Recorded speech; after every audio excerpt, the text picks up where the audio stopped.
నా పేరు తోట నాగేష్.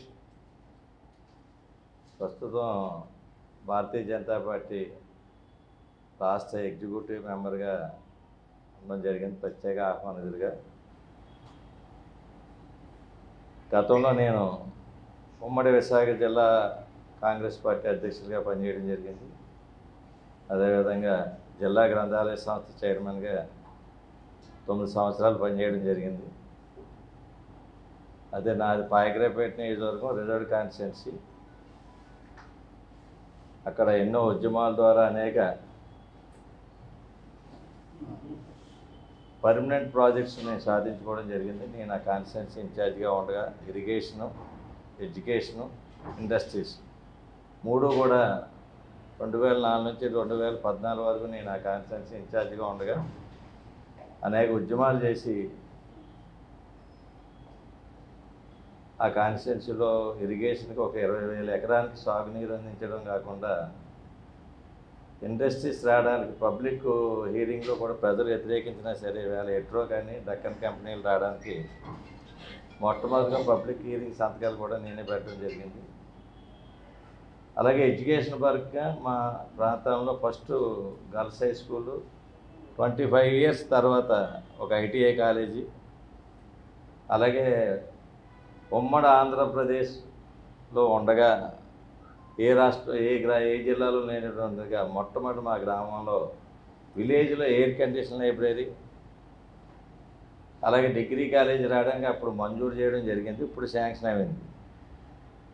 ఈ కార్యక్రమాల ద్వారా నేను అనేక యాక్టివిటీస్, ఉద్యమాల ద్వారా నేను అక్కడ అందరికీ తెలుసు ఉద్యమాలు చేస్తానని ఈశ్వర్. అలాగే షుగర్ ఫ్యాక్టరీస్ ప్రైవేటీకరణ చేస్తే గతంలో స్టేకి వెళ్ళి తెచ్చుకోవడం జరిగింది.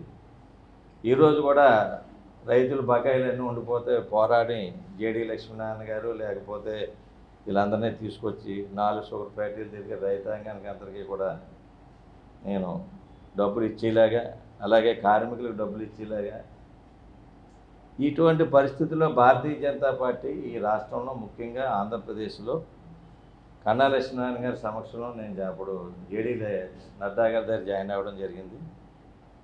అయితే ఇక్కడ పార్టీలో ఆంధ్రప్రదేశ్లో ముఖ్యంగా భజన సంఘం నాయకులు తప్ప ఇక్కడ పార్టీలో కేడర్ పనిచేసే వాళ్ళు ఎవడైతే ఉండరు. ఇక్కడ పనిచేసే వాళ్ళు ఉన్నారు, మ్యాన్ పవరు కింద మాస్ లీడర్స్నే ఉన్నాయి ఈ పార్టీలో ఉన్నారు.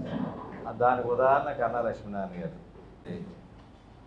ఒక మూర్చబిల్లు ఒకటి వేసుకుంటారు, కంట్రోల్ జోబులోంచి తీస్తారు కచ్చీపులు, 10 మంది ఉంటారు, ధర్నా అయిపోయినట్టే. జనంలో ఉండి మాసు ఉద్యమాలు చేసే వాళ్ళకి రారు, ఉండరు కూడా. మాలాంటి నాకు మా ఏరియాలో నాకు ఉద్యమ నాయకుడు అంటే దేనన్నా మొట్టమొదటి ఉద్యమం చేస్తారు. మన అంగన్వాడీలకి ఎక్కడన్నా బీజేపీ వాళ్ళు చేశారండి? చెయ్యకపోవడానికి అయితే కమ్యూనిస్టులు వెళ్ళారని రావడం మానేస్తారా? అన్యాయం జరిగితే ఎక్కడో మునిగిపోద్ది ఏదో ప్రాంతం, కమ్యూనిస్టులు వెళ్తే వీళ్ళు వెళ్ళడం మానేస్తారా? వాళ్ళకి అన్యాయం జరిగితే ఏ పార్టీ అయినా వెళ్ళాలి. మనం పూర్తిగా ఇక్కడ అధికార పార్టీకి తొత్తుల్లో ఉంది. మేమంటే మామాను మేము ఉద్యమాలు చేయాలంట, వీళ్ళు అధికార పార్టీతో వాళ్ళు స్నేహ సంబంధాలు కొనసాగిస్తారు. ఓకే, పోరాటం కానీ మా స్థానిక సమస్యలు తీర్చే విధంగా రేపు ఈవేళ రాజీనామా చేసి మీ అందరి సమక్షంలోనే పురంధేశ్వరి గారికి లెటర్ ఇప్పుడే మీకు పంపించడం జరుగుతుంది, సంతకం పెట్టి. ఏంటంటే ముఖ్యంగా మెయిన్ సమస్యలు ముఖ్యం మా కాన్స్టిట్యున్సీ సమస్యలు కూడా చాలా ఎక్కువ ఉన్నాయండి.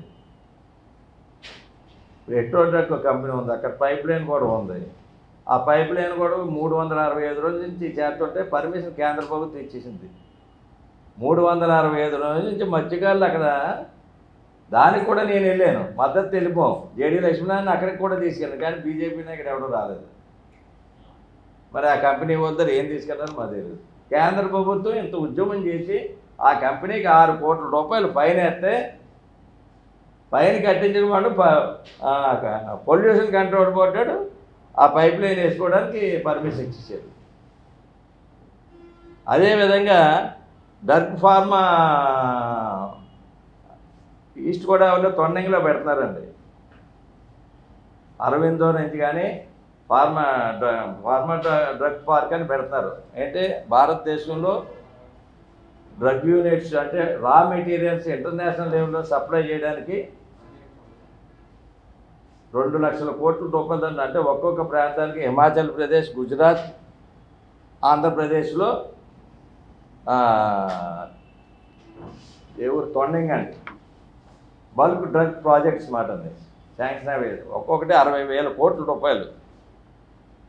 అది దాని పైప్ లైన్లు అన్నీ కూడా తొండంగిలో ఉన్న పైప్ లైన్లు అన్నీ కూడా విశాఖపట్నం జిల్లాలో అక్కడ మంత్రులు అక్కడ రాజకీయ నాయకులు రేపు ఎలక్షన్ గురించి వాళ్ళు బ్యాడ్ అవుతామని చెప్పేసి అక్కడ హ్యాచరీస్ అయిపోతాయని వాళ్ళందరూ కూడా కూడబలుకుని విశాఖపట్నం జిల్లాకి పైప్ లైన్ వదులుతున్నారు. అది అక్కడి నుంచి పైప్ లైన్ తీసుకొచ్చి మా జిల్లాలో వదులుతుంటే మేము దీని గురించి కూడా అధిష్టానానికి ఎత్తే స్పందన లేదు భారతీయ జనతా పార్టీ. కాబట్టి దీని ముఖ్యంగా నేను ఏ పార్టీలోకి వెళ్తానో మీరు అందరూ అడగచ్చు.